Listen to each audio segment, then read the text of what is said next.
ದಾವಣಗೆರೆ ಜಿಲ್ಲೆಯಲ್ಲಿ ಸುರಿದ ಅಕಾಲಿಕ ಮಳೆಯಿಂದಾಗಿ ರೈತರು ಸಂಕಷ್ಟಕ್ಕೆ ಸಿಕ್ಕಿಹಾಕೊಂಡಿದ್ದಾರೆ. ಜಿಲ್ಲೆಯ ವಿವಿಧ ತಾಲೂಕುಗಳಲ್ಲಿ ಭತ್ತ, ಅಡಿಕೆ, ಬಾಳೆ ಹಾಗೂ ಪಪಾಯ ಬೆಳೆಗಳಿಗೆ ಭಾರೀ ಹಾನಿಯಾಗಿದೆ. ಈವರೆಗೆ ಜಿಲ್ಲೆಯಲ್ಲಿ ಅಂದಾಜು 365.15 ಹೆಕ್ಟೇರ್ ಪ್ರದೇಶದಲ್ಲಿ ಬೆಳೆದಂತಹ ಭತ್ತದ ಬೆಳೆ ಹಾನಿಯಾಗಿದೆ. ಇನ್ನು 24.44 ಹೆಕ್ಟೇರ್ ಅಡಿಕೆ ತೋಟ, 3.71 ಹೆಕ್ಟೇರ್ ಬಾಳೆ ತೋಟಕ್ಕೂ ಹಾನಿಯಾಗಿದೆ. 18ಕ್ಕೂ ಹೆಚ್ಚು ಮನೆಗಳು ಭಾಗಶಃ ಹಾನಿಗೊಂಡಿದೆ. ವಾಡಿಕೆಗಿಂತ 74.50 ಮಿಲಿಮೀಟರ್ ಮಳೆಯಾಗಬೇಕಿತ್ತು, ಆದರೆ ವಾಸ್ತವವಾಗಿ 74.90 ಮಿಲಿಮೀಟರ್ ಮಳೆಯಾಗಿದೆ. ದಾವಣಗೆರೆ ತಾಲೂಕಿನಲ್ಲಿ ಸಿಡಿಲು ಬಡಿದು ಓರ್ವ ಕುರಿಗಾಹಿ ಮೃತಪಟ್ಟಿದ್ದಾನೆ ಅಂತ ಅಧಿಕಾರಿಗಳು ಮಾಹಿತಿಯನ್ನು ಕೊಟ್ಟಿದ್ದಾರೆ. ಚಾಮರಾಜನಗರ ಜಿಲ್ಲೆಯ ಹನೂರು ಭಾಗದಲ್ಲಿ ಧಾರಾಕಾರವಾಗಿ ಮಳೆಯಾಗಿದೆ. ಸುಮಾರು 2 ಗಂಟೆಗೂ ಹೆಚ್ಚು ಕಾಲ ಸುರಿದ ಭಾರೀ ಮಳೆಯಿಂದಾಗಿ ಲೊಕ್ಕನಹಳ್ಳಿ ಗ್ರಾಮದಲ್ಲಿ ತಗ್ಗು ಪ್ರದೇಶದ ಮನೆಗಳಿಗೆ ಮಳೆಯ ನೀರು ನುಗ್ಗಿ ನಿವಾಸಿಗಳು ಪರದಾಡುವಂತಾಗಿತ್ತು. ಭಾರೀ ಮಳೆಯಿಂದಾಗಿ ಲೊಕ್ಕನಹಳ್ಳಿ ಒಡೆಯರ ಪಾಳ್ಯ ರಸ್ತೆ ಕೆರೆಯಂತಾಗಿದ್ದು, ರಸ್ತೆಯಲ್ಲಿ ಸಂಚರಿಸೋಕೆ ವಾಹನ ಸವಾರರು ಪರದಾಟ ನಡೆಸಿದ್ರು.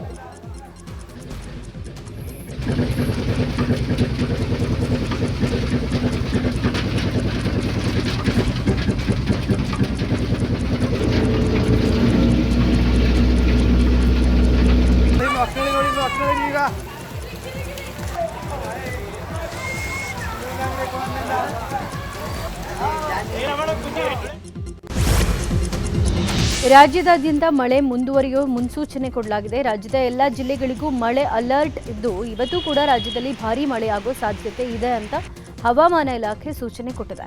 ಒಟ್ಟು 10 ಜಿಲ್ಲೆಗಳಿಗೆ ಆರೆಂಜ್ ಅಲರ್ಟ್ ಹಾಗೂ 21 ಜಿಲ್ಲೆಗಳಿಗೆ ಯೆಲ್ಲೋ ಅಲರ್ಟ್ ಕೊಡಲಾಗಿದೆ. ಕಲಬುರಗಿ, ಬೆಳಗಾವಿ, ಧಾರವಾಡ, ಗದಗ, ಹಾವೇರಿ, ಚಿಕ್ಕಮಗಳೂರು, ಹಾಸನ, ಕೊಡಗು, ಮಂಡ್ಯ, ಮೈಸೂರು ಜಿಲ್ಲೆಗಳಿಗೆ ಆರೆಂಜ್ ಅಲರ್ಟ್ ಹಾಗೂ ಉಳಿದಂತೆ ಬೆಂಗಳೂರು ಸೇರಿದಂತೆ ಎಲ್ಲ ಜಿಲ್ಲೆಗಳಿಗೆ ಯೆಲ್ಲೋ ಅಲರ್ಟ್ ಘೋಷಿಸಲಾಗಿದೆ. ಕಾಂಗ್ರೆಸ್ನಲ್ಲಿ ನಾಯಕತ್ವ ಜಟಾಪಟಿ ನಡುವೆ ಸಚಿವ ಕೆಜೆ ಜಾರ್ಜ್ ಅವರ ಬೆಂಗಳೂರಿನ ನಿವಾಸದಲ್ಲಿ ಮಹತ್ವದ ಸಭೆ ನಡೆಸಲಾಗಿದೆ. ನಿನ್ನೆ ಕೇರಳಂನ ತಿರುವನಂತಪುರದಿಂದ ವಾಪಸ್ಸಾದಂತಹ ಬಳಿಕ ಕೆಜೆ ಜಾರ್ಜ್ ನಿವಾಸದಲ್ಲಿ ಮಲ್ಲಿಕಾರ್ಜುನ ಖರ್ಗೆ, ಸಿಎಂ ಸಿದ್ದರಾಮಯ್ಯ, ಡಿಸಿಎಂ ಡಿಕೆ ಶಿವಕುಮಾರ್ ಎಲ್ಲರೂ ಸೇರಿ ಸಭೆ ನಡೆಸಿದ್ದಾರೆ. 3 ವರ್ಷ ಪೂರೈಸಿದ ಬಳಿಕ ನಾಯಕತ್ವ ಬದಲಾವಣೆಯೋ ಅಥವಾ ಸಂಪುಟ ಪುನರಚನೆಯೋ ಅನ್ನೋದ್ರ ಬಗ್ಗೆ ಸಾರ್ವಜನಿಕ ಚರ್ಚೆ ಆಗ್ತಿದ್ದು, ಈ ನಡುವೆ ಸೋನಿಯಾ ಆಪ್ತ ಕೆಜೆ ಜಾರ್ಜ್ ನಿವಾಸದಲ್ಲಿ ನಡೆದ ರಾಜ್ಯ ನಾಯಕರ ಸಭೆ ಕುತೂಹಲವನ್ನ ಕೆರಳಿಸಿದೆ. ಸ್ಥಳೀಯ ಜನರ ಸಮಸ್ಯೆ ಆಲಿಸುವ ವೇಳೆ ಗೈರಾಗಿದ್ದ ಪಿಡಿಒಗೆ ಚಾಮರಾಜನಗರ ಸಂಸದ ಸುನಿಲ್ ಬೋಸ್ ಕಾಲ್ನಲ್ಲೇ ಹಿಗ್ಗಾಮುಗ್ಗಾ ತರಾಟೆಗೆ ತೆಗೆದುಕೊಂಡಿದ್ದಾರೆ. ಮೈಸೂರು ಜಿಲ್ಲೆ ನಂಜನಗೂಡು ತಾಲೂಕಿನ ದೇವರಾಯ ಶೆಟ್ಟಿಪುರ ಗ್ರಾಮ ಪಂಚಾಯಿತಿ ವ್ಯಾಪ್ತಿಯಲ್ಲಿ ಜನರನ್ನ ಭೇಟಿ ಮಾಡ್ತಾ ಇದ್ದಾಗ ಪಿಡಿಒ ರಾಘವೇಂದ್ರ ಗೈರಾಗಿದ್ರು. ಈ ಹಿನ್ನೆಲೆ ಸಂಸದ ಸುನಿಲ್ ಬೋಸ್ ಪಿಡಿಒಗೆ ಕ್ಲಾಸ್ ತಗೊಂಡಿದ್ದಾರೆ. ಕೆಡಿಪಿ ಮೀಟಿಂಗ್ ಪಿಡಿಗಳು ಹೋಗ್ತಾರೆ. ಯಾವ ಹೇಳೋದು ನೀನು ನನ್ನ ಮಾಡಲ್ಲ. ಕೆಡಿಪಿ ಮೀಟಿಂಗ್ ನರಸೀಪುರದಲ್ಲಿ ಯಾರು ಇಲ್ವಲ್ಲ, ನೀವು ಹೋಯ್ತಾರೆ, ಪಿಡಿಒ ವಿಎಗಳೆಲ್ಲ ಹೋಯ್ತಾರೆ. ಏಯ್ ಕತೆ ಹೇಳ್ಬೇಡಿಲ್ಲ. ಒಬ್ಬ MP ಬಂದ ಮೇಲೆ ಬರ್ಬೇಕಂತ ಇಲ್ಲಿ ಸ್ಥಳೀಯರಿಗೆ ನಾನು ಯಾರಿಗೆ ಹೇಳಿ ಸಮಸ್ಯೆನ ಕೇಳಿದ್ರೆ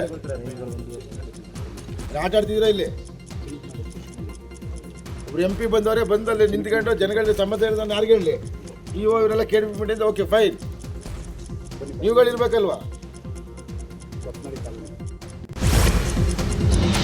ತುಮಕೂರಿನಲ್ಲಿ ನಿನ್ನೆ ಸರ್ಕಾರದ ಸಾಧನಾ ಸಮಾವೇಶ ನಡೆಯಿತು. ಸಮಾವೇಶದಲ್ಲಿ ನಿನ್ನೆ ಸುಮಾರು 2 ಲಕ್ಷ ಜನರು ಭಾಗಿಯಾಗಿದ್ದು, ತುಮಕೂರಿನ PU ಕಾಲೇಜು ಗ್ರೌಂಡ್ನಲ್ಲಿ ಸಮಾವೇಶ ನಡೆದಿದ್ದು, ಸಮಾವೇಶದ ಬಳಿಕ ಗ್ರೌಂಡ್ ಸ್ವಚ್ಛಗೊಳಿಸಲಾಯಿತು. ನಿನ್ನೆ ರಾತ್ರಿಯೇ ತುಮಕೂರು ಪಾಲಿಕೆ ವತಿಯಿಂದ ಕ್ಲೀನಿಂಗ್ ನಡೆಸಲಾಗಿದೆ. ಸಂಜೆಯೇ ಪೌರ ಕಾರ್ಮಿಕರೆಲ್ಲರೂ ಕೂಡ ಸೇರಿ ಕ್ರೀಡಾಂಗಣದಲ್ಲಿದ್ದಂತಹ ಕಸವನ್ನ ತೆರವುಗೊಳಿಸಿದ್ರು. ರಾಜ್ಯ ಕಾಂಗ್ರೆಸ್ ಸರ್ಕಾರ 3 ವರ್ಷ ಪೂರೈಸಿದ ಹಿನ್ನೆಲೆ ನಿನ್ನೆ ತುಮಕೂರಿನಲ್ಲಿ ಸಾರ್ಥಕ ಸಮಾವೇಶ ನಡೆಸಲಾಗಿತ್ತು. ಈ ವಿಚಾರವಾಗಿ ಕೋಲಾರ ಬಿಜೆಪಿ ನಾಯಕರು ವಾಗ್ದಾಳಿ ನಡೆಸಿದ್ದಾರೆ. ಮಾಜಿ ಸಂಸದ ಎಸ್ ಮುನಿಸ್ವಾಮಿ ಮಾತನಾಡಿ, ರಾಜ್ಯದಲ್ಲಿ ಸಿಎಂ ಸಿದ್ದರಾಮಯ್ಯ ನೇತೃತ್ವದಲ್ಲಿ ಸರ್ಕಾರ ರಚನೆ ಆದ ದಿನದಿಂದಲೂ ಅಭಿವೃದ್ಧಿ ಶೂನ್ಯವಾಗಿದೆ. ಸಾಲದ ಹೊರೆಯನ್ನ ರಾಜ್ಯದ ಜನತೆಯ ಮೇಲೆ ಹಾಕಿದ್ದಾರೆ. ಭ್ರಷ್ಟಾಚಾರ, ಸ್ವಪಕ್ಷದ ಸಚಿವರು, ಶಾಸಕರ ಮಧ್ಯೆ ಮನಸ್ತಾಪದಿಂದ ಕಾಂಗ್ರೆಸ್ ಶಾಸಕರ ಕ್ಷೇತ್ರದಲ್ಲೂ ಅಭಿವೃದ್ಧಿ ಯೋಜನೆ ಸ್ಥಗಿತವಾಗಿದೆ. ಸಾರ್ಥಕ ಸಮಾವೇಶ ಯಾವ ಪುರುಷಾರ್ಥಕ್ಕೆ ಅಂತ ಕಿಡಿಕಾರಿದ್ರು. ನಮ್ಮ ಜನರು ಕಟ್ಟಿರ್ತಕ್ಕಂಥ ತೆರಿಗೆ ಹಣದಲ್ಲಿ ಇವತ್ತು ಗ್ಯಾರಂಟಿ ಯೋಜನೆಗೆ ಇವರು ಪದಾಧಿಕಾರಿಗಳನ್ನು ನೇಮಕ ಮಾಡಿ, ಜಿಲ್ಲೆಗೆ ಒಬ್ಬೊಬ್ಬರನ್ನ ನೇಮಕ ಮಾಡಿ ಅವ್ರಿಗೆ MLA ಕ್ಯಾಟಗಿರಿ ಆ ಲೆಕ್ಕಾಚಾರದಲ್ಲಿ ಅವ್ರಿಗೆ ಸಂಬಳಗಳು ಕೊಡ್ತಾ ಇರ್ತಕ್ಕಂಥದ್ದು ಇದನ್ನೆಲ್ಲ ನೋಡಿದಂಥ ಸಂದರ್ಭದಲ್ಲಿ ಯಾವ ರೀತಿ ಕೊಳ್ಳೆ ಹೊಡಿತಾ ಇದ್ದಾರೆ. ಇವತ್ತು ರಾಜ್ಯದ ಅಭಿವೃದ್ಧಿ ಕುಂಠಿತ ಆಗಿ ಇವತ್ತು ಯಾವುದೇ ಕೇಂದ್ರ ಸರ್ಕಾರದ ಯೋಜನೆಗಳಿಗೆ ರಾಜ್ಯದ ಪಾಲು ಕೊಡಬೇಕು ಅಂತ ಹೇಳಿದಾಗ ರೈಲ್ವೆ ಯೋಜನೆ ಆಗಿರ್ಬೋದು, ಬೇರೆ ಬೇರೆ ಯಾವುದೇ ಯೋಜನೆಗಳಾಗಿರ್ಬೋದು, ಇವತ್ತು ರಾಜ್ಯ ಸರ್ಕಾರದಲ್ಲಿ ನಮ್ಮ ಹತ್ರ ಹಣನೇ ಇಲ್ಲ ಅಂತೇಳಿ ಇವತ್ತು ಕೈ ಚೆಲ್ಲಿರ್ತಕ್ಕಂಥದ್ದು ನಾವು ನೋಡಿದ್ದೀರಿ. ಸೋಮಣ್ಣ ಅವರು ರೈಲ್ವೆ ಮಿನಿಸ್ಟ್ರು ಮೊನ್ನೆ ಹೇಳಿದ್ದಾರೆ. ಕೋಟಿ 200 ಕೋಟಿ ಕೊಡೋದಕ್ಕೂ ರೈಲ್ವೆ ಯೋಜನೆಗಳಿಗೆ ಹಿಂದೆ ಮುಂದೆ ನೋಡ್ತಾ ಇದೆ ಅಂತೇಳಿ ಸೋಮಣ್ಣ ಅವರು ಅವ್ರ ಮೇಲೆ ಆರೋಪ ಮಾಡಿರ್ತಕ್ಕಂಥದ್ದು ನಾವು ನೋಡಿದ್ದೀರಿ. ಈ ಭ್ರಷ್ಟ ಕಾಂಗ್ರೆಸ್ ಸರ್ಕಾರ ಜನರು ಕಟ್ಟಿರ್ತಕ್ಕಂಥ ತೆರಿಗೆ ಹಣವನ್ನು ಲೂಟಿ ಮಾಡಿ ಕರ್ನಾಟಕ ಜನತೆಗೆ ಸುಮಾರು 7.5 ಲಕ್ಷ ಕೋಟಿ ಹಣವನ್ನು ಸಾಲಗಾರರನ್ನಾಗಿ ಮಾಡಿ ಈಗ ಹುಟ್ಟಿದ ಮಗುನು 1.5 ಲಕ್ಷ ಹಣವನ್ನು ಸಾಲ ಕೊಡಬೇಕು. ನಮ್ಮ ಜನರು ಕಟ್ಟಿರ್ತಕ್ಕಂಥ ಬೆಳಗಾವಿಯ ಮಹಾನಗರ ಪಾಲಿಕೆಯಲ್ಲಿ ಕರ್ನಾಟಕ ಪರವಾದ ಗೊತ್ತುವಳಿ ಅಂಗೀಕರಿಸೋಕೆ ಯಾರ ಅಪ್ಪಣೆಯೂ ಬೇಡ ಅಂತ ಶಾಸಕ ಬಾಲಚಂದ್ರ ಜಾರಕಿಹೊಳಿ ಹೇಳಿದ್ದಾರೆ. ನಿನ್ನೆ ಕನ್ನಡಪರ ಸಂಘಟನೆಗಳು ಬಾಲಚಂದ್ರ ಜಾರಕಿಹೊಳಿ ಅವರನ್ನ ಭೇಟಿಯಾಗಿತ್ತು. ಈ ವೇಳೆ ಬೆಳಗಾವಿ ಕರ್ನಾಟಕದ ಅವಿಭಾಜ್ಯ ಅಂಗ ಎಂಬ ಗೊತ್ತುವಳಿ ಪಾಲಿಕೆಯಲ್ಲಿ ಪಾಸ್ ಮಾಡಬೇಕು ಅಂತ ಒತ್ತಾಯಿಸಲಾಯಿತು. ಈ ವೇಳೆ ಮಾತನಾಡಿದ ಜಾರಕಿಹೊಳಿ, ಕನ್ನಡ ಸಂಘಟನೆಗಳ ಒತ್ತಾಯಕ್ಕೆ ಸಹಮತವಿದೆ, ಬೆಳಗಾವಿ ಕರ್ನಾಟಕದ ಅವಿಭಾಜ್ಯ ಅಂಗ ಅಂತ ಸ್ಪಷ್ಟಪಡಿಸಿದರು. 2004 ಇಲ್ರಿ, ಈಗ ಫಸ್ಟ್ ಸ್ಟಾರ್ಟಿಂಗ್ ನಿಮ್ಮಿಂದ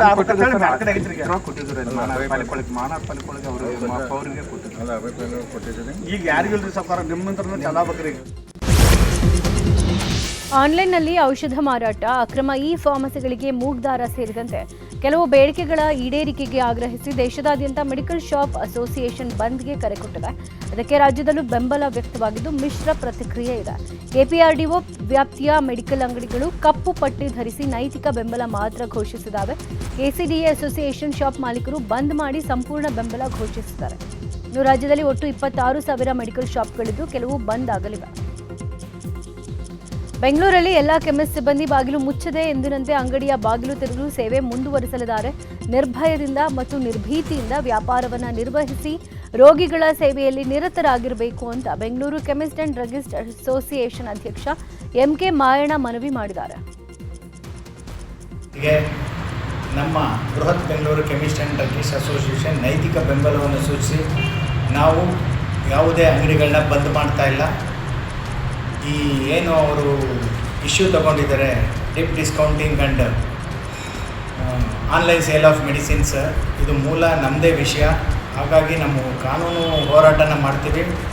ಬಂದ್ ಮಾಡಿ ನಮ್ಮ ಕೆಮಿಸ್ಟ್ಗಳಿಗೆ ಗೊಂದಲ ಮಾಡಿ, ನಮ್ಮ ಕೆಮಿಸ್ಟ್ಗಳಿಗೆ ಲಾಸ್ ಮಾಡಿ, ನಮ್ಮ ಗ್ರಾಹಕರನ್ನ ಬೇರೆ ಆನ್ಲೈನ್ ಫಾರ್ಮಸಿಗೆ ಮತ್ತು ಚೈನ್ ಫಾರ್ಮಸಿಗೆ ಕಳಿಸ್ಕೊಡ್ಲಿಕ್ಕೆ ನಮ್ಗೆ ಇಷ್ಟ ಇಲ್ಲ. ಹಾಗಾಗಿ ಈ ಬಂದ್ಗೆ ನಾವು ನೈತಿಕ ಬೆಂಬಲವನ್ನು ವ್ಯಕ್ತಪಡಿಸಿ ನಾವು ಬಾಗಿಲು ಮುಚ್ಚದೆ ರೋಗಿಗಳ ಸೇವೆ ಮಾಡ್ತಾ ಬಂದ್ಗೆ ನೈತಿಕ ಬೆಂಬಲವನ್ನು ವ್ಯಕ್ತಪಡಿಸ್ತೀವಿ. ಬೆಂಗಳೂರಿನ ವೇತನ ಪರಿಷ್ಕರಣೆ ಸೇರಿ ಅನೇಕ ವಿಚಾರಗಳನ್ನು ಮುಂದಿಟ್ಟುಕೊಂಡು ಇಂದು ಕರೆ ನೀಡಿದ್ದ ಸಾರಿಗೆ ಬಸ್ ನೌಕರರ ಬಂದ್ ಕ್ಯಾನ್ಸಲ್ ಆಗಿದೆ. ಸಾರಿಗೆ ನೌಕರರು ಪ್ರತಿಭಟನೆ ಮಾಡದಂತೆ ಹೈಕೋರ್ಟ್ ಸೂಚನೆಯನ್ನು ಕೊಟ್ಟಿದೆ. ಈಗಾಗಲೇ ನಿಮ್ಮ ವೇತನದಲ್ಲಿ 12.5% ಹೆಚ್ಚಳ ಮಾಡಲಾಗಿದೆ. ಬೇಡಿಕೆಗಳ ಬಗ್ಗೆ ಸಾರಿಗೆ ಸಚಿವರ ಜೊತೆಗೆ ಮಾತನಾಡಿ ಅಂತ ಹೇಳಿರುವ ಹೈಕೋರ್ಟ್ ಗುರುವಾರಕ್ಕೆ ವಿಚಾರಣೆಯನ್ನು ಮುಂದೂಡಿತು. ಹೈಕೋರ್ಟ್ ನಿರ್ದೇಶನದ ಬಳಿಕ ಸಾರಿಗೆ ಸಂಘಟನೆಗಳ ಜಂಟಿ ಕ್ರಿಯಾ ಸಮಿತಿ ಇವತ್ತು ಕರೆ ನೀಡಿದ್ದ ಮುಷ್ಕರವನ್ನು ವಾಪಸ್ ಪಡ್ಕೊಂಡಿದೆ. ಮುಷ್ಕರ ವಾಪಸ್ ಪಡೆದಿರುವುದಾಗಿ ಜಂಟಿ ಕ್ರಿಯಾ ಸಮಿತಿ ಸಂಚಾಲಕ ಜಯದೇವ ಅರಸ್ ಘೋಷಣೆ ಮಾಡಿದರು. ನಮ್ಮ ಬೇಡಿಕೆ ಏನಿದ ಬಗ್ಗೆ ಅದರ ಬಗ್ಗೆ ಸೂಕ್ತವಾದ ತೀರ್ಮಾನವನ್ನು ನಮಗೆ ಒಪ್ಪಿಗೆ ಆಗುವಂಥ ರೀತಿಯಲ್ಲಿ ಇತ್ಯರ್ಥಪಡಿಸಬೇಕು ಅಂತೇಳಿ ಒತ್ತಾಯವನ್ನು ಈ ಮಾಧ್ಯಮಕ್ಕೆ ಮಾಡ್ತೇನೆ. ಜೊತೆಗೆ ಏನಾಗುತ್ತೆ ಅಂದರೆ ಯಾವುದು ಕೂಡ ನಮ್ಮ ಏನು ಬೇಡಿಕೆಗಳಿದೆ ಅದಕ್ಕೆ ಪೂರಕವಾದಂಥ ಇತ್ಯರ್ಥ ಆಗಬೇಕು, ಕೂಡಲೇ ಆಗಬೇಕಾಗತ್ತೆ. ಅದು ನಂತರ ಮುಖ್ಯಮಂತ್ರಿ ಜೊತೆ ನಂತರ ಏನು ಒಂದು ಇತ್ಯರ್ಥಕ್ಕೆ ಬರ್ತವೆ, ಆ ನಂತರ ಜಂಟಿ ಕೆಲಸವನ್ನು ಮತ್ತೆ ಸಭೆ ಸೇರಿ ಮುಂದಿನ ನಡೆ ಏನು ಇರಬೇಕು ಅನ್ನೋದನ್ನು ತೀರ್ಮಾನ ತೆಗೆದುಕೊಳ್ತೇವೆ.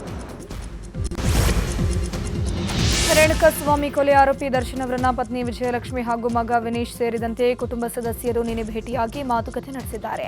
ಜೈಲಿನ ಕೊಠಡಿ ಒಳಗಡೆ ದರ್ಶನ್ ಕಂಡು ಪತ್ನಿ ಭಾವುಕರಾದ್ರು. ಮಗ ವಿನೀಶ್ ಅಪ್ಪನನ್ನ ತಬ್ಬಿ ಕಣ್ಣೀರು ಹಾಕಿದ್ದಾರೆ. ಜೈಲಾಧಿಕಾರಿಗಳು ನೀಡಿದ ಸೂಚನೆಯಂತೆ ಸುಮಾರು 30 ನಿಮಿಷಗಳ ಕಾಲ ಕುಟುಂಬದ ಸದಸ್ಯರು ದರ್ಶನ್ ಜೊತೆ ಮಾತನಾಡಿ ಹೊರಬಂದರು. ಈ ವೇಳೆ ದರ್ಶನ್ಗೆ ಮ್ಯಾನೇಜರ್ ನಾಗರಾಜ್ ಹಣ್ಣುಗಳನ್ನು ಮಾತ್ರ ಕೊಂಡೊಯ್ದಿದ್ದು. ಈ ವೇಳೆ ಜೈಲಾಧಿಕಾರಿಗಳು ನಿಗಾ ವಹಿಸಿದ್ರು. ಗ್ರೇಟರ್ ಬೆಂಗಳೂರು ಪ್ರಾಧಿಕಾರ ವ್ಯಾಪ್ತಿಯ ನಗರ ಪಾಲಿಕೆಗಳ ಚುನಾವಣೆ ಸಂಬಂಧ ಸುಪ್ರೀಂ ಕೋರ್ಟ್ನಲ್ಲಿ ಇವತ್ತು ಮಹತ್ವದ ವಿಚಾರಣೆ ನಡೆಯಲಿದೆ. ಜಿಬಿಎ ಚುನಾವಣೆಗೆ ಅವಧಿ ವಿಸ್ತರಿಸುವಂತೆ ಸಲ್ಲಿಸಿರುವ ಅರ್ಜಿ ವಿಚಾರಣೆ ಇವತ್ತು ಸುಪ್ರೀಂ ಕೋರ್ಟ್ ಮುಖ್ಯ ನ್ಯಾಯಮೂರ್ತಿ ಸೂರ್ಯಕಾಂತ್ ಹಾಗೂ ಜಸ್ಟಿಸ್ ಜಯಮಾಲಾ ಬಗ್ಪಿ ಪೀಠದ ಮುಂದೆ ಬರಲಿದೆ. ರಾಜ್ಯ ಸರ್ಕಾರ ಹಾಗೂ ಜಿಬಿಎ ಮುಖ್ಯ ಆಯುಕ್ತರು ಚುನಾವಣೆ ಮುಂದೂಡಲು 3 ತಿಂಗಳ ಹೆಚ್ಚುವರಿ ಗಡುವು ನೀಡುವಂತೆ ರಾಜ್ಯ ಚುನಾವಣಾ ಆಯೋಗಕ್ಕೆ ಮನವಿ ಮಾಡಿದ್ರು. ಇವತ್ತು ಈ ಬಗ್ಗೆ ತೀರ್ಮಾನ ಆಗಲಿದ್ದು, ಚುನಾವಣೆಗೆ ಅವಧಿ ವಿಸ್ತರಣೆ ಆಗುತ್ತಾ ಇಲ್ವಾ ಅನ್ನೋ ಕುತೂಹಲ ಹೆಚ್ಚಾಗಿದೆ. ರಾಜ್ಯದಲ್ಲಿ ಮತ್ತೆ ಹಿಜಾಬ್ ಸಂಘರ್ಷ ಜೋರಾಗಿದೆ. ಹಿಜಾಬ್ ಧರಿಸೋಕೆ ಸರ್ಕಾರ ಅನುಮತಿ ಕೊಟ್ಟಿದ್ದಕ್ಕೆ ವಾಗ್ಯುದ್ಧ ಶುರುವಾಗಿದೆ. ಹೀಗಾಗಿ ಹಿಜಾಬ್ ವಿರುದ್ಧವಾಗಿ ಕೇಸರಿ ಶಾಲು ಧರಿಸೋಕೆ ಹಿಂದೂ ಸಂಘಟನೆಗಳು ಕರೆ ಕೊಟ್ಟಿವೆ. ಸರ್ಕಾರದ ಕ್ರಮ ಖಂಡಿಸಿರುವಂತಹ ಹಿಂದೂ ಸಂಘಟನೆಗಳು ಹೋರಾಟಕ್ಕೆ ಮುಂದಾಗಿದ್ದು, ಒಂದು ವೇಳೆ ಸರ್ಕಾರ ಹಿಜಾಬ್ ನಿಷೇಧ ತೆರವು ವಾಪಸ್ ಪಡೆಯದಿದ್ರೆ ಹಿಂದೂ ವಿದ್ಯಾರ್ಥಿಗಳು ಕೇಸರಿ ಶಾಲು ಧರಿಸಲಿದ್ದಾರೆ ಅಂತ ವಿಶ್ವ ಹಿಂದೂ ಪರಿಷತ್ನ ಮುಖಂಡ ಶರಣ್ ಪಂಪೇಲ್ ತಿಳಿಸಿದ್ದಾರೆ. ಅವಕಾಶವನ್ನು ಕೊಟ್ಟು ಯಾವ ಶಾಲಾ ಕಾಲೇಜುಗಳಲ್ಲಿ ಅಲ್ಲಿಯ ಪಾವಿತ್ರತೆಯನ್ನು ಕಾಪಾಡಬೇಕಿದ್ದಂತಹ ಸರ್ಕಾರ ಮತಾಂಧತೆಗೆ ಬೆಂಬಲವನ್ನು ಹಿಜಾಬಿನ ಮೂಲಕ ಕೊಡ್ತಾ ಇದೆ. ಹಾಗಾಗಿ ಇದನ್ನು ನಾವು ಬಲವಾಗಿ ಕರ್ನಾಟಕದ ಜನ ವಿರೋಧ ಮಾಡಿದ್ದಾರೆ. ವಿಶ್ವ ಹಿಂದೂ ಪರಿಷತ್ ಕೂಡ ಇದನ್ನು ಬಲವಾಗಿ ನಾವು ವಿರೋಧವನ್ನು ಮಾಡ್ತಾ ಇದ್ದೀವಿ. ನಾವು ಕೇಸರಿ ಶಾಲ್ ಹಾಕೊಂಡು ಬರ್ತೀವಿ, ಹಿಜಾಬಿಗೆ ಅವಕಾಶ ಕೊಟ್ಟರೆ ಅಂತ. ಯಾವ ಹಿಜಾಬಿಗೆ ಅವಕಾಶ ಕೊಟ್ಟಿದೆ ಇದರ ವಿರುದ್ಧ ರಾಜ್ಯದ ವಿದ್ಯಾರ್ಥಿಗಳು, ಯುವ ಶಕ್ತಿ, ಯುವ ಜನತೆ ಬೀದಿಗಿಳಿಬೇಕು. ಇದು ಶಾಲಾ ಕಾಲೇಜುಗಳಲ್ಲಿದ್ದಂತಹ ಯಾವ ಸಾಮರಸ್ಯ ಇದೆ, ಇದು ಈ ಕಾರಣದಿಂದ ಕೆಡಲಿಕ್ಕೆ ಸಾಧ್ಯ ಇದೆ. ಅದಕ್ಕೋಸ್ಕರ ಇದಕ್ಕೆ ಅವಕಾಶ ಕೊಡಬಾರದು ಎಂಬ ರೀತಿಯಲ್ಲಿ ಬೀದಿಗಿಳಿಬೇಕು. ನಾವು ಬೆಂಗಳೂರಲ್ಲಿ ಬೆಸ್ಕಾಂ ಅಧಿಕಾರಿ ಲೋಕಾಯುಕ್ತ ಬಲೆಗೆ ಬಿದ್ದಿದ್ದಾರೆ. ಜೆಪಿ ನಗರದ ಬೆಸ್ಕಾಂ ಕಚೇರಿಯಲ್ಲಿ ಎಡಬ್ಲ್ಯೂ ಮನೋಜ್ ಕುಮಾರ್ ಹಾಗೂ ಗುತ್ತಿಗೆದಾರ ಕಂಠರಾಜು ಎನ್ನುವವರು ಲೋಕಾಯುಕ್ತ ಬಲೆಗೆ ಬಿದ್ದಿದ್ದಾರೆ. ತಾತ್ಕಾಲಿಕವಾಗಿ ಮೀಟರ್ಗೆ 25 ಕಿಲೋವ್ಯಾಟ್ ವಿದ್ಯುತ್ ಪೂರೈಕೆ ಮಾಡೋಕೆ ಲಂಚಕ್ಕೆ ಬೇಡಿಕೆ ಇಟ್ಟಿದ್ದರಂತೆ. 50,000 ಹಣ ಪಡೆಯುವಾಗ ಎಸ್ಪಿ ಶಿವಪ್ರಕಾಶ್ ದೇವರಾಜ್ ನೇತೃತ್ವದಲ್ಲಿ ದಾಳಿ ಆಗಿದೆ. ಲಂಚದ ಹಣವನ್ನು ವಿದ್ಯುತ್ ಗುತ್ತಿಗೆದಾರ ಕಂಠರಾಜುಗೆ ನೀಡೋಕೆ ಎಡಬ್ಲ್ಯೂ ಮನೋಜ್ ಕುಮಾರ್ ಸೂಚಿಸಿದ್ರಂತೆ. ದೂರುದಾರ ರಘುರಾಜ್ ಕಂಠರಾಜುಗೆ ಹಣ ಕೊಡುವಾಗ ರೆಡ್ ಹ್ಯಾಂಡ್ ಆಗಿ ಸಿಕ್ಕಿಬಿದ್ದಿದ್ದಾರೆ. ಚಾಮರಾಜನಗರ ಜಿಲ್ಲೆ ಗುಂಡ್ಲುಪೇಟೆ ಭಾಗದಲ್ಲಿ ಕಾಡಾನೆ ಹಾವಳಿ ಮುಂದುವರೆದಿದೆ. ಗೋಪಾಲಪುರ ಗ್ರಾಮದಲ್ಲಿ ಕಾಡಾನೆಗಳು ಜಮೀನುಗಳಿಗೆ ನುಗ್ಗಿ ಬೆಳೆ ಹಾನಿ ಮಾಡಿವೆ. ಗ್ರಾಮದ ಬೋರಯ್ಯ ಎಂಬ ರೈತನ ಜಮೀನಿಗೆ ಲಗ್ಗೆ ಇಟ್ಟ ಕಾಡಾನೆಗಳು ತಂತಿಬೇಲಿ ಹಾಗೂ ಡ್ರಿಪ್ ಪೈಪ್ಗಳನ್ನು ಮುರಿದು ಹಾಕಿವೆ. ತೆಂಗು, ಬಾಳೆ, ಮುಸುಕಿನ ಜೋಳದ ಫಸಲನ್ನು ಹಾಳು ಮಾಡಿವೆ. ಪರಿಶಿಷ್ಟ ಜಾತಿ ಪ್ರಮಾಣ ಪತ್ರ ಹಾಗೂ ಸಿಂಧುತ್ವ ಪ್ರಮಾಣ ಪತ್ರ ನೀಡುವಂತೆ ಆಗ್ರಹಿಸಿ ಗೋಂಡಾ ಸಮಾಜದವರು ಪ್ರತಿಭಟನೆ ಮಾಡಿದರು. ಉತ್ತರ ಕನ್ನಡ ಜಿಲ್ಲೆಯ ಭಟ್ಕಳದಲ್ಲಿನ ಗೋಂಡಾ ಸಮುದಾಯಕ್ಕೆ ಪರಿಶಿಷ್ಟ ಜಾತಿ ಪ್ರಮಾಣ ಪತ್ರ ಹಾಗೂ ಸಿಂಧುತ್ವ ಪ್ರಮಾಣ ಪತ್ರ ನೀಡಬೇಕು ಅಂತ ಮೌನ ಮೆರವಣಿಗೆ ನಡೆಸಿ ಸರ್ಕಾರಕ್ಕೆ ಮನವಿಯನ್ನು ಸಲ್ಲಿಕೆ ಮಾಡಲಾಗಿದೆ. ಗೋಂಡಾ ಸಮಾಜ ಅಭಿವೃದ್ಧಿ ಸಂಘದ ಭಟ್ಕಳ ತಾಲೂಕು ಅಧ್ಯಕ್ಷ ರಾಘವೇಂದ್ರ ಎಸ್ ಗೋಂಡಾ ನೇತೃತ್ವದಲ್ಲಿ ಪ್ರತಿಭಟನೆ ನಡೆಯಿತು. ಎಸಿ ಮೂಲಕ ಸಿಎಂ ಸಿದ್ದರಾಮಯ್ಯ ಅವರಿಗೆ ಮನವಿಯನ್ನು ಸಲ್ಲಿಸಲಾಯಿತು. ಕೊಪ್ಪಳ ಜಿಲ್ಲೆಯ ಆದಿಪರಾಶಕ್ತಿ ಹುಲಿಗಿಯ ಶ್ರೀ ಹುಲಿಗಮ್ಮ ದೇವಸ್ಥಾನದ ವಿವಿಧ ಅಭಿವೃದ್ಧಿ ಕಾರ್ಯಗಳಿಗೆ ಮುಜರಾಯಿ ಸಚಿವರಿಂದ ಅನುಮೋದನೆ ಸಿಕ್ಕಿದೆ. ದೇವಸ್ಥಾನದ ಆಡಳಿತ ಮಂಡಳಿಯ ಸಭೆ ನಡೆದಿದೆ. ಶ್ರೀ ಹುಲಿಗಮ್ಮ ದೇವಸ್ಥಾನ ಕ್ಷೇತ್ರ ಅಭಿವೃದ್ಧಿ ಪ್ರಾಧಿಕಾರ ಅಧ್ಯಕ್ಷರೂ ಆಗಿರುವ ಸಚಿವ ರಾಮಲಿಂಗಾರೆಡ್ಡಿ ಒಪ್ಪಿಗೆ ಕೊಟ್ಟಿದ್ದಾರೆ. ಒಟ್ಟು 70.54 ಕೋಟಿಯಲ್ಲಿ ಅಮ್ಮ ನಿಲಯ ಕಟ್ಟಡ, ಶೌಚಾಲಯ, ಕುಡಿಯೋ ನೀರು, ಸುಲಭ ಶೌಚಾಲಯ ನಿರ್ಮಾಣಕ್ಕೆ ಒಪ್ಪಿಗೆ ಕೊಡಲಾಗಿದೆ. ಕೋಲಾರ ಜಿಲ್ಲೆಯ ಮಾಲೂರು ತಾಲೂಕಿನ ಅನಿಮಿಟ್ಟನಹಳ್ಳಿ ಗ್ರಾಮದಲ್ಲಿ ಕಳೆದ 2 ತಿಂಗಳಿಂದ ವೃದ್ಧಾಪ್ಯ ವೇತನ ಹಾಗೂ ವಿಕಲಚೇತನರ ಪಿಂಚಣಿ ಸೌಲಭ್ಯದ ಹಣ ಬಂದಿಲ್ಲ. ಕಂತಿನ ಹಣ ಬಾರದೆ ವೃದ್ಧರು, ವಿಕಲಚೇತನರು ಪರದಾಟ ನಡೆಸಿದ್ದಾರೆ. ಪ್ರತಿ ತಿಂಗಳ 5ನೇ ತಾರೀಕಿನಂದು ವೃದ್ಧಾಪ್ಯ ವೇತನ ಹಾಗೂ ಪಿಂಚಣಿ ಬರ್ತಿತ್ತು. ಆದರೆ ಕಳೆದ 2 ತಿಂಗಳಿಂದ ವಿಳಂಬವಾಗಿದೆ ಅಂತ ಜನರು ಹೇಳ್ತಿದ್ದು, ಕೂಡಲೇ ವೃದ್ಧಾಪ್ಯ ವೇತನ ಹಾಗೂ ಪಿಂಚಣಿ ನೀಡುವಂತೆ ಮನವಿಯನ್ನು ಮಾಡಿಕೊಂಡಿದ್ದಾರೆ. ಪೋಸ್ಟಲ್ಲಿ ಕೇಳ್ತೀವಿ, ಅವರು ಬರ್ತದಪ್ಪ, ಇನ್ನೂ ಬರಲ್ಲ, ನಾವೇನು ಮಾಡೋಣ, ಕೊಡ್ತೀವಿ ಅಂತ ಹೇಳ್ತಾರೆ ಅಷ್ಟೇ.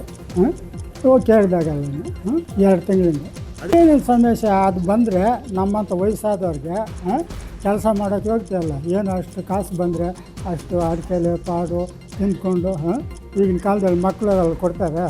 ನಮಗೆ ಅದು ಬಂದ್ರೇ ಜೀವನ, ಅದಕ್ಕಾಗಿ ನಾವು ಕಾತಿರೋದು. ಏನು ಸಮಸ್ಯೆ? ಪ್ರತಿ ತಿಂಗಳು 5ನೇ ತಾರೀಕು ಬ್ಯಾಂಕ್ಗಳಿಗೆ ಅಂಗವಿಕಲರದು ಪೆನ್ಷನ್ ಬರ್ತಾಯಿತ್ತು ಸರ್. 1400 ರೂಪಾಯಿ ಬರ್ತಾಯಿತ್ತು. 2 ತಿಂಗಳದ್ದು ಮಿಸ್ ಮಾಡಿದ್ದಾರೆ. ಆ 2 ತಿಂಗಳದ್ದು ಬರಬೇಕಂತ ನಾವು ಮನವಿ ಮಾಡ್ಕೊತಾ ಇದ್ವಿ. 3 ತಿಂಗ್ಳಿಗೆ ಮಾರ್ಚಿದ್ದು ಏಪ್ರಿಲ್ಗೆ ಹಾಕಿದ್ದು 1ನೇ ತಾರೀಕು. ಆಮೇಲೆ 2 ತಿಂಗಳದ್ದು ಪೆಂಡಿಂಗೇ ಮುಡಿದ್ಬಿಟ್ರು. ನಮಗೆ ಬಂದರೆ ಪೆನ್ಷನ್ ಬಂದರೆ ಮಾತ್ರೆಗಳು ಅದು ಇದು ಕೊಂಡ್ಕೊಳ್ಳೋದಕ್ಕೆ ಅನುಕೂಲ ಆಗ್ತದೆ ಈ ಗ್ಯಾಸ್ಟ್ರಿಕ್ ಮಾತ್ರೆ. ವಿಜಯಪುರ ಜಿಲ್ಲೆಯ ಬಸವನ ಬಾಗೇವಾಡಿ ಪಟ್ಟಣದಲ್ಲಿ ಪೆಟ್ರೋಲ್ಗಾಗಿ ಬೈಕ್ ಸವಾರರು ಪರದಾಡ್ತಾ ಇದ್ದಾರೆ. 7 ಪೆಟ್ರೋಲ್ ಬಂಕ್ಗಳ ಪೈಕಿ 1 ಮಾತ್ರ ಓಪನ್ ಆಗಿದೆ.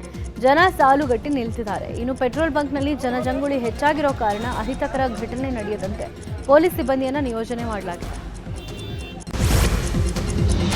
ಬಾಗಲಕೋಟೆ ತಾಲೂಕಿನ ದೇವಲಾಪುರ ಗ್ರಾಮದಲ್ಲಿ ಮಹಿಳೆಯೊಬ್ಬರು ಗೃಹಲಕ್ಷ್ಮಿ ಹಣ ಉಳಿಸಿ ಫ್ರಿಡ್ಜ್ ಅನ್ನು ಖರೀದಿ ಮಾಡಿದ್ದಾರೆ. ಹೊಸ ಫ್ರಿಡ್ಜ್ಗೆ ನೂತನ ಶಾಸಕ ಉಮೇಶ್ ಮೇಟಿ ಚಾಲನೆ ಕೊಟ್ಟಿದ್ದಾರೆ. ಸುವರ್ಣ ಹಿರೇಮಠ ಅನ್ನೋರು ನೂತನ ಫ್ರಿಡ್ಜ್ ಖರೀದಿ ಮಾಡಿದ್ದು ಸಿಎಂ ಸಿದ್ದರಾಮಯ್ಯ ಸಚಿವೆ ಲಕ್ಷ್ಮೀ ಹೆಬ್ಬಾಳ್ಕರ್ಗೆ ಥ್ಯಾಂಕ್ ಯು ಹೇಳಿದ್ದಾರೆ.